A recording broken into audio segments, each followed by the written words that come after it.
The Krell battlecruiser hung in orbit above Earth like a blade suspended over a throat. Ambassador Thane stood before the holographic projection of High Commander Vexthor, whose crimson scales gleamed under the bridge lights of his warship.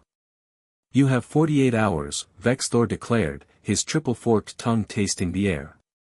Surrender your planet's resources, or we demonstrate why the Krell Empire has conquered 400 worlds." Captain Marcus Chen, no relation to any Asian heritage, despite the surname inherited from his Irish-American grandfather, stepped forward in the United Nations Assembly chamber. "And if we refuse?" Vexthor's laugh was like grinding metal. "Then we deploy the same method we've used on every stubborn species. We release Venom 9 into your atmosphere. It has a 100% fatality rate across all known biology. Nothing survives it. Nothing." The transmission ended, leaving the chamber in chaos. World leaders shouted over each other, some demanding immediate surrender, others calling for a futile military response. Marcus stood silent, his mind racing through impossible scenarios. Dr. Elena Rodriguez, the UN's chief xenobiologist, pulled Marcus aside. "I've been analyzing the data they sent. The chemical composition is terrifying. It attacks cellular structure at the molecular level. Every species they've tested it on died within minutes." "Every species," Marcus repeated. "How many have they tested?" "Hundreds. Maybe thousands across their conquered worlds." Elena's dark eyes reflected fear. "Marcus, this isn't a bluff. The Krell don't bluff. They're giving us time to panic, to break ourselves before they even attack." Marcus looked out the window at the gleaming spaceship above. Humanity had only achieved basic space travel 15 years ago. They'd barely established a moon colony when the Krell arrived. Earth's weapons were laughably primitive compared to the aliens' technology. "What if someone volunteered?" Marcus asked quietly. Elena blinked. "Volunteered for what?" "To test it. To drink their poison." He turned to face her.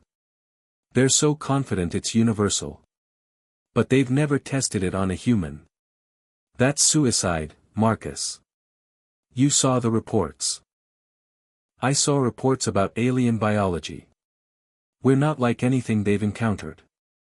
Marcus pulled up his tablet, scrolling through humanity's evolutionary history. "We're persistence hunters, Elena. Our ancestors survived by outlasting everything. We ate toxic plants and built immunity. We adapted to every environment on Earth. We're survivors.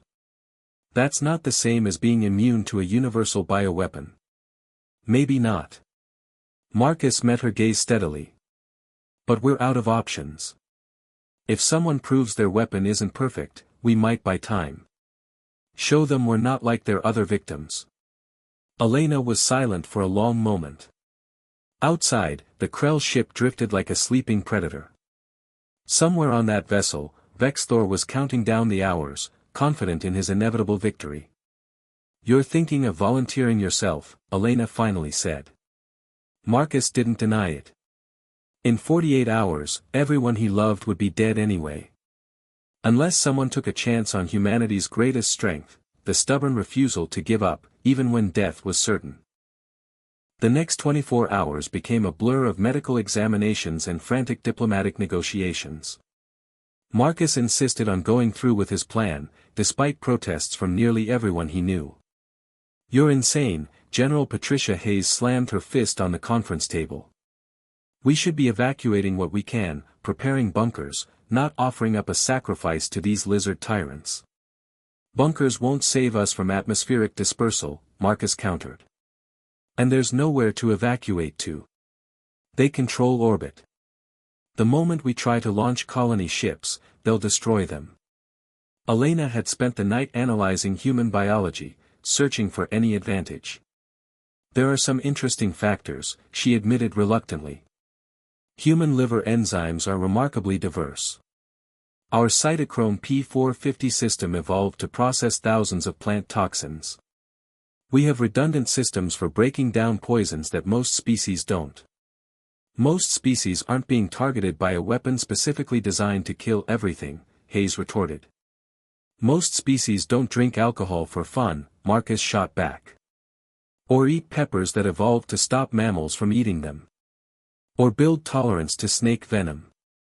Humans are weird, General. That's the point. Ambassador Thane entered the room, looking exhausted. The Krell have responded to our request. Commander Vexthor finds your proposal amusing. He's agreed to let you drink a sample of venom. 9. If you survive, they'll delay their attack by 1 week while they study this anomaly. 1 week isn't much, Elena said. It's more than we have now, Marcus replied. And if I survive, it proves their ultimate weapon has a flaw. That changes everything. The transmission was scheduled for noon. Marcus would drink the poison in front of live broadcasts to both Earth and the Krell fleet. Either he would die, confirming humanity's helplessness, or he would survive, and give his species hope. Elena pulled Marcus aside as the appointed hour approached. I've prepared every medical intervention we have available. Dialysis machines, enzyme inhibitors, experimental treatments. The moment you drink that poison, we'll be fighting to keep you alive. Will it be enough? Honestly? I don't know. The Krell formula attacks cells in ways I've never seen. It's like, imagine if something could convince your body's cells to forget how to be alive. That's what Venom 9 does. Marcus nodded slowly. He'd read the reports. Victims didn't just die, they dissolved. Their cellular structure collapsed as if someone had flipped a switch that turned off biology itself. Why are you doing this? Elena asked softly.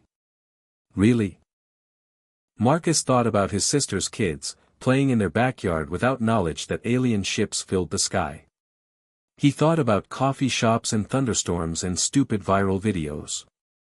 All the small, precious things that made humanity ridiculous and beautiful.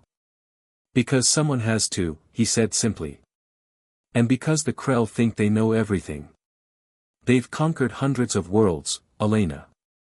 They've seen countless species. But they've never met us. They don't know what humans can endure. The medical team arrived, wheeling in equipment. Marcus changed into a hospital gown, allowed them to insert 4 lines and attach monitors. His vitals displayed on screens, heart rate elevated but steady, blood pressure normal. Vexthor's hologram materialized, surrounded by Krell officers. The alien commander held a small vial containing an iridescent blue liquid. Human, Vexthor said, his voice dripping with condescension.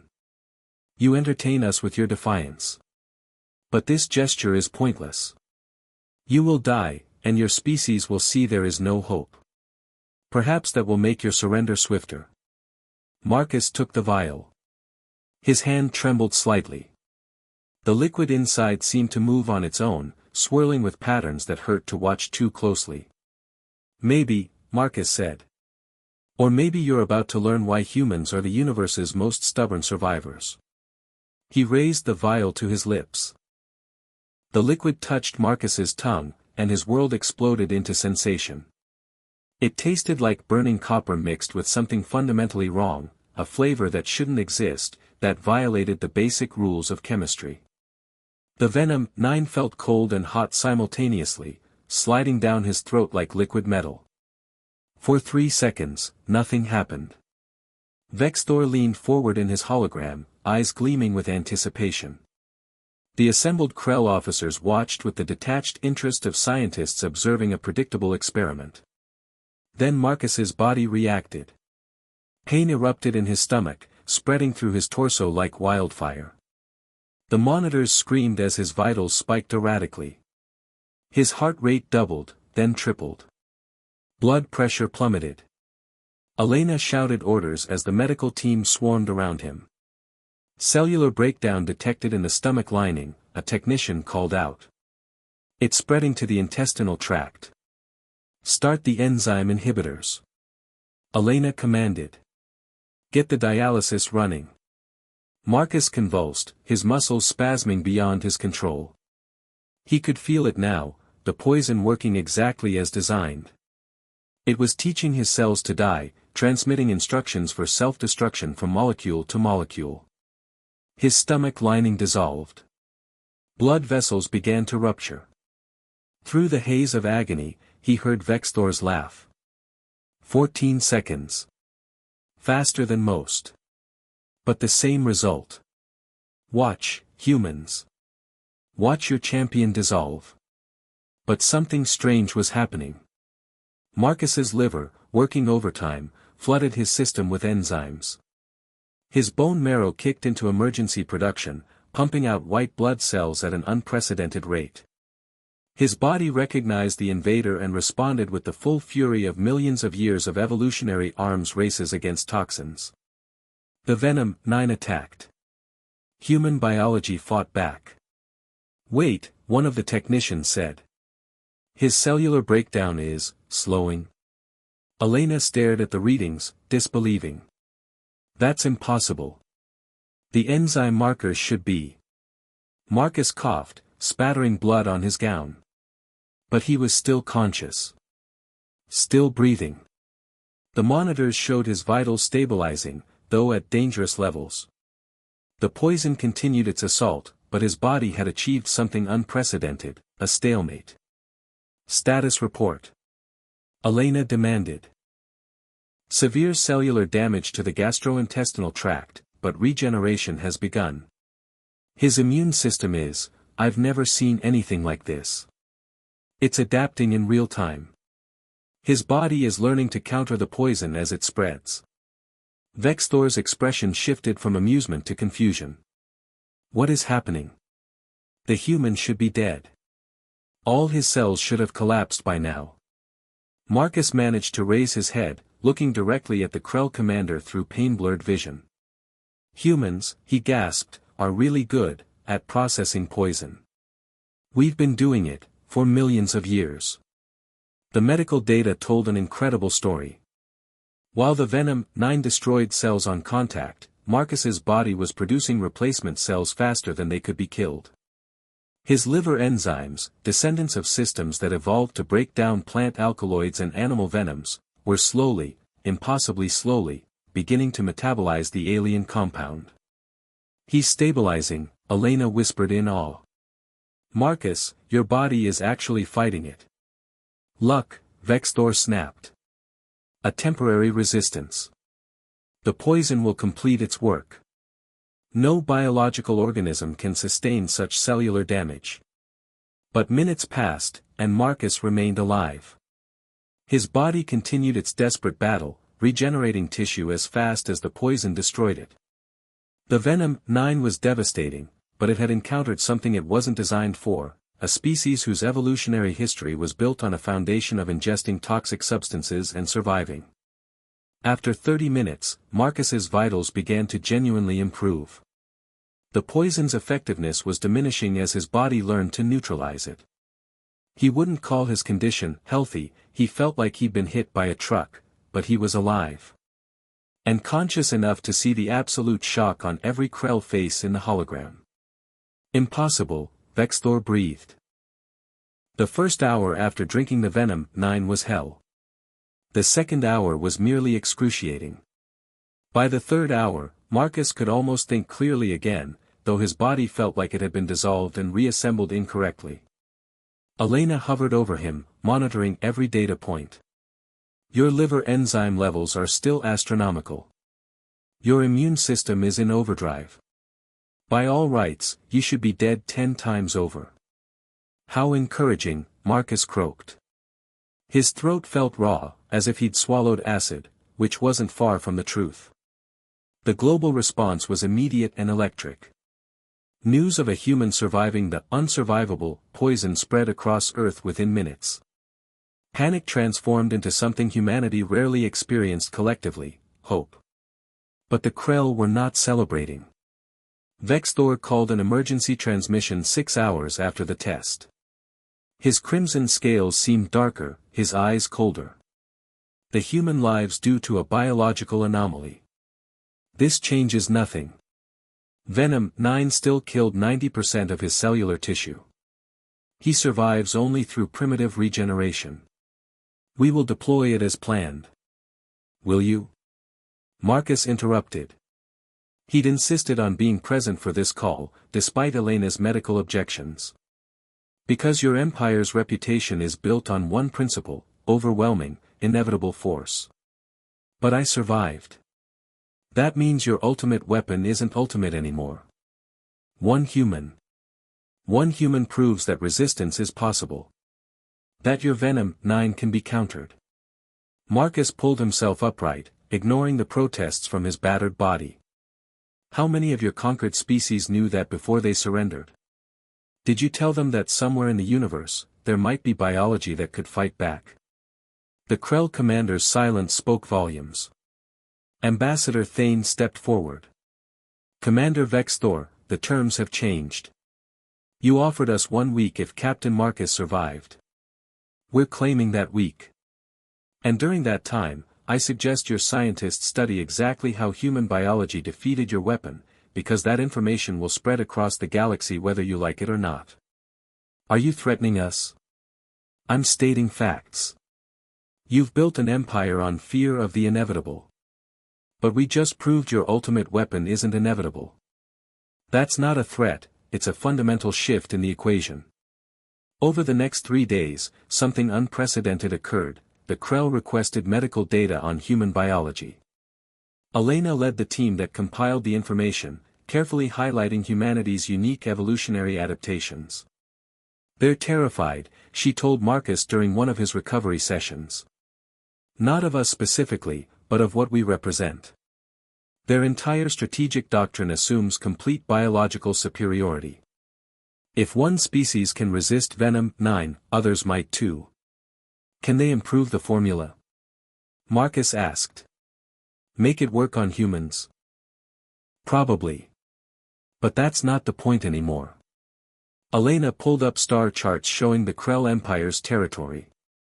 They've conquered 400 worlds using the same playbook: demonstrate the poison, demand surrender, move on. It's efficient and absolute. But now, every single species they've ever threatened will hear that a human survived. The mystique is broken. Marcus nodded slowly, understanding the deeper implications.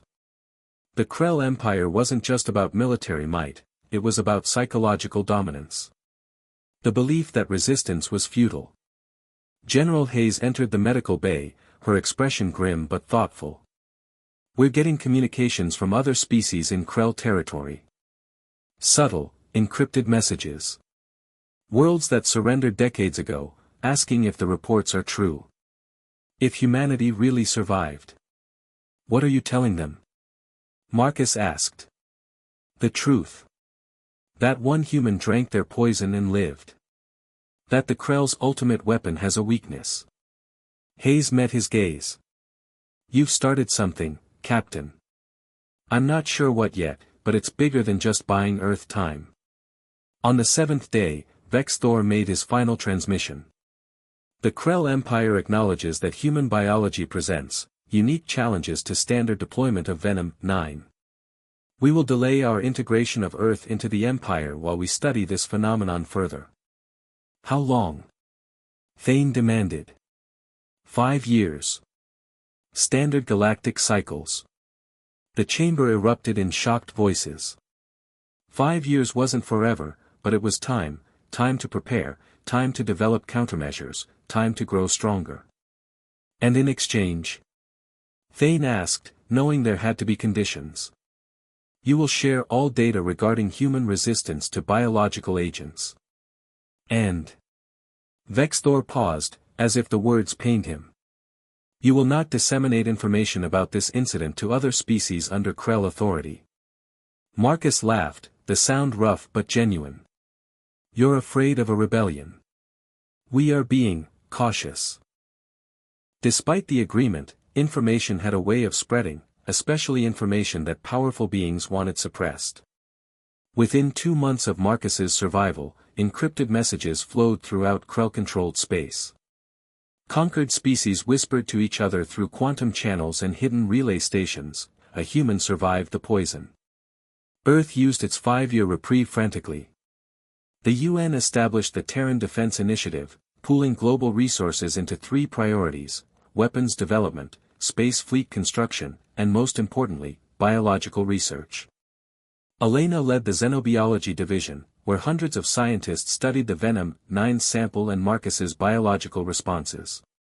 What they discovered was both fascinating and terrifying. Human adaptability isn't just about surviving poisons, Elena explained during a TDI briefing. It's about our evolutionary path. We're generalists who evolved in variable environments. Most alien species the Krell conquered were specialists, optimized for specific conditions. That makes them efficient but fragile when facing novel threats. Marcus, fully recovered now and promoted to commander, studied the data. So we're the cockroaches of the universe? More like the crows. Adaptable, creative problem solvers who survive through flexibility rather than specialization. Elena pulled up comparative biology charts. Look at this, the Krell themselves are optimized for their homeworld's high radiation environment. That makes them incredibly tough, but also rigid. Their biology doesn't improvise well. Can we weaponize that? Maybe. But there's something more important. Elena's expression grew serious. We've been contacted by a species called the Vorath. They were conquered by the Krell 70 years ago. Their homeworld is 3 sectors away. How did they contact us? Through routes the Krell don't monitor. The Vorath were xenobiologists before the conquest. They've been studying Krell weaknesses for decades, waiting for an opportunity. Elena transmitted a file. They're offering to share intelligence in exchange for something only we can provide: hope. The Vorath message was remarkable in its simplicity: we heard a human survived. Tell us how. We want to resist. Over the next year, a quiet network formed. Species across Krell territory began communicating, sharing information about their oppressors' weaknesses. Earth became an unlikely hub for this resistance movement, not because humans were powerful, but because they'd done something no one else had: they'd called the Krell's bluff. Marcus met with Vorath scientists through encrypted holographic channels. They were insectoid beings, with compound eyes and chitinous exteriors that shimmered like oil on water. Your species is remarkable, the lead Vorath scientist, designated as Voice of Wind, clicked through translation software.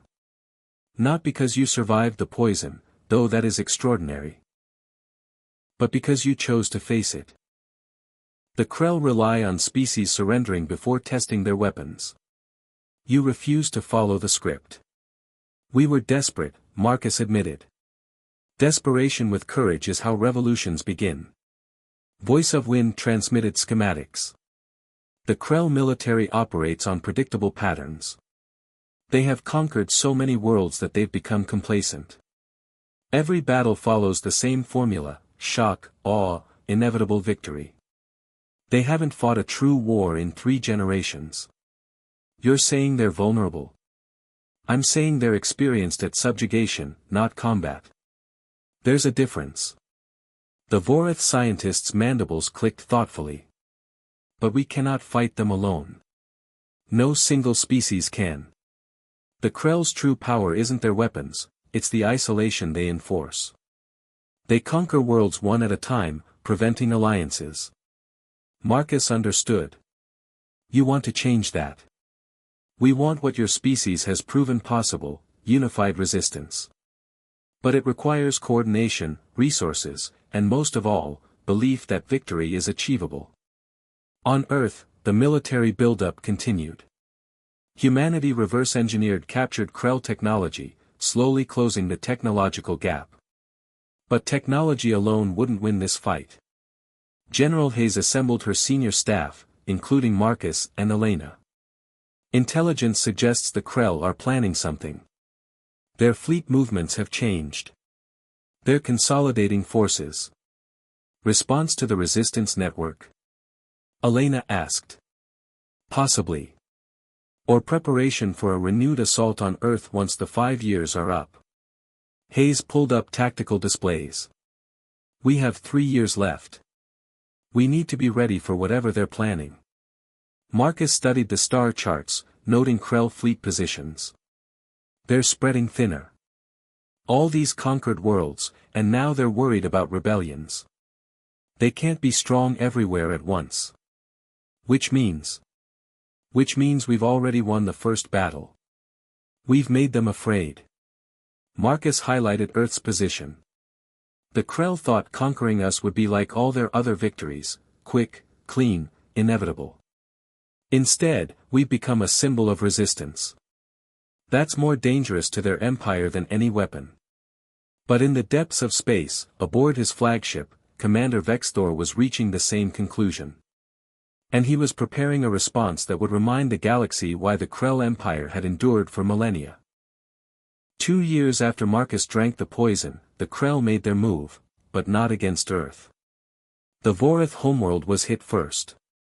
Krell battlecruisers emerged from hyperspace and unleashed devastation. But instead of Venom 9, they deployed something worse, targeted kinetic strikes that shattered cities while leaving infrastructure intact. The message was clear: we don't need the poison to destroy you.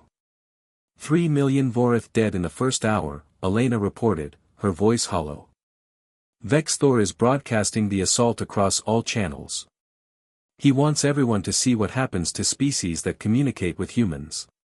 Marcus watched the footage with clenched fists. The Vorith had been careful, cautious. But the Krell had been watching more closely than anyone realized. Ambassador Thane convened an emergency session. This is our fault. We drew the Vorith into this rebellion, and now. No, Marcus interrupted. This is the Krell's fault. They're the ones who built an empire on fear. We just exposed it. Semantics won't bring back 3 million lives. Neither will self-flagellation. General Hayes stepped forward. The Krell are escalating because they're desperate. They're showing they have other weapons because we proved Venom 9 isn't absolute. That's a sign of weakness, not strength. Weakness that's killing millions, Thane shot back. The debate raged, but Marcus knew the truth: they'd crossed a threshold. The Krell couldn't simply threaten Earth anymore, they had to act decisively, or risk looking impotent before hundreds of conquered worlds. 3 days later, the Krell fleet appeared at the edge of Earth's solar system. Not a single ship this time, but a battle group of 20 vessels. They're here for occupation, not negotiation. Hayes analyzed the fleet composition. Those are troop carriers, not just warships. Vextor's transmission was curt. Humanity has interfered with Krell affairs. The grace period is ended. Surrender immediately, or we will pacify your planet through conventional means. We have 1 year left on our agreement, Thane protested. That agreement was contingent on your non-interference. You violated those terms by coordinating resistance among our subjects. Vextor's eyes gleamed. You wanted to prove that species could resist. Now you'll prove how they die when they do. Earth's defenses had improved dramatically in 2 years, but they weren't ready for a full fleet engagement. The TDI Space Forces numbered only 8 capital ships, armed with human Krell hybrid weapons. We can't win this fight, Admiral Thompson stated flatly. Their fleet has numerical and technological superiority.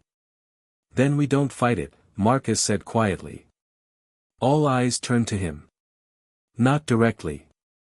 He explained his plan: the human fleet would engage in hit-and-run tactics, drawing the Krell into the asteroid belt where larger ships would be vulnerable. Meanwhile, they'd broadcast everything, every battle, every Krell casualty, every moment of human resistance, to the resistance network. You're using us as propaganda, Thane realized. I'm using us as proof that the Krell can bleed, Marcus corrected. They've won every battle for centuries because no one fought back effectively. But if we can hurt them, even while losing, we show the galaxy that resistance is possible. It was a desperate gambit, but desperation had served humanity well before. The first engagement occurred near Jupiter's orbit. 3 human destroyers ambushed a Krell cruiser, using weapons designed by Elena's team, biological agents that disrupted Krell's ship systems by attacking the living components integrated into their technology. The cruiser didn't fall, but it was damaged. Krell blood was spilled. Across the resistance network, conquered species watched with astonishment. The mighty Krell, injured by the primitive humans. Vexthor responded with fury. You cannot win this war. Every victory you claim costs us one ship while costing you 3. Basic mathematics dictates your extinction. Mathematics, Marcus replied during one broadcast exchange, doesn't account for stubbornness. Humans have a saying, we didn't come this far to only come this far. The battles continued for weeks. Human forces employed guerrilla tactics, refusing direct engagement. The Krell fleet, designed for overwhelming assaults, struggled against an enemy that wouldn't stand and fight. But the cost was brutal. Earth lost ship after ship. Thousands of crew members died in explosions or were captured. The Krell advance was slow but inevitable. Then the tide turned in an unexpected way. The transmission arrived simultaneously at Earth and every major Krell command post. This is the Vorath Liberation Fleet. We stand with humanity. 23 Vorath warships emerged from hyperspace at the edge of the solar system. They were older vessels, hidden during the Krell occupation, maintained in secret for 70 years. But they weren't alone. Torvin Defense Force, standing with humanity. The Elysian Armada joins the resistance. For freedom, the Karthik swarm rises. One by one, species from across the Krell Empire revealed their hidden fleets. Ships that had been concealed, dismantled, or thought destroyed. Not enough to challenge the Krell's full military might, but enough to contest this battle group. Vexthor's face appeared on screen, his scales dark with rage. You dare. You taught us to fear you, Voice of Wind spoke for the allied species. But a human showed us that fear could be overcome. You should have killed them quickly, Commander. Instead, you gave them time to become a symbol. The battle that followed would be recorded in history as the turning point. The Allied fleet wasn't more powerful than the Krell, their technology was still inferior, their tactics rusty after decades of enforced peace. But they had numbers, determination, and something the Krell had forgotten how to face, coordinated resistance. Marcus commanded the human contingent from the bridge of the TDS Defiance. Around him, alien vessels moved in formation, species that had never worked together, unified by a common cause. Vorath Wing, target their command ship's engines. Torvin forces, provide screening fire. Humans, we're going for their troop carriers. Take out their occupation force. The battle raged for 16 hours.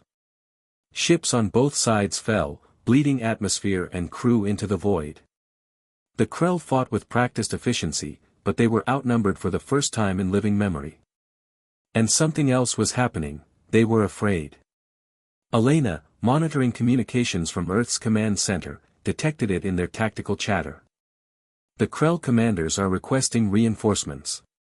They're not confident they can win this engagement. How fast can reinforcements arrive? Thane asked. 3 days minimum. But if they call for help? Elena's eyes widened with understanding. Every conquered species will know the Krell needed backup against a resistance fleet. The psychological warfare was as important as the actual combat. As the battle reached its climax, Vexthor made a decision that stunned everyone. All Krell forces, withdraw to hyperspace jump positions. We are leaving this system. Marcus couldn't believe it. They're retreating. Tactical withdrawal, Vexthor corrected coldly. This victory changes nothing, humans. We will return with forces you cannot hope to resist. Enjoy your Pyrrhic triumph. The Krell fleet jumped away, leaving the Allied forces victorious but devastated. Nearly half the resistance ships were destroyed or crippled. Tens of thousands had died. But they had won. In the aftermath, as repair crews worked frantically and medics treated the wounded, the Allied species gathered via holographic conference. Leaders from 12 different worlds, brought together by humanity's stubborn refusal to surrender. This is only the beginning, Voice of Wind warned. The Krell Empire will not forgive this embarrassment. They will return in force. Let them, Marcus said. They'll return to find us ready. All of us, together. Ambassador Thane leaned forward. We need to formalize this alliance. Create something permanent. A coalition of free species. The Galactic Union, Elena suggested. United not by conquest, but by choice. The name stuck. 3 years later, the Krell Empire would try again to crush the rebellion. They would bring a fleet of 200 ships, commanded by Vexthor himself, determined to make an example of humanity and its allies. But by then, the Galactic Union had grown to 37 member species. They had shared technology, coordinated defenses, and most importantly, they had hope. The war that followed would last a decade and reshape the galaxy. But it began with one human drinking poison and refusing to die. With one species saying no when everyone else had said yes. With the understanding that sometimes, the most powerful weapon isn't technology or numbers, it's the simple, stubborn belief that resistance is possible. Marcus stood on the observation deck of the rebuilt Defiance, looking out at the Allied fleet.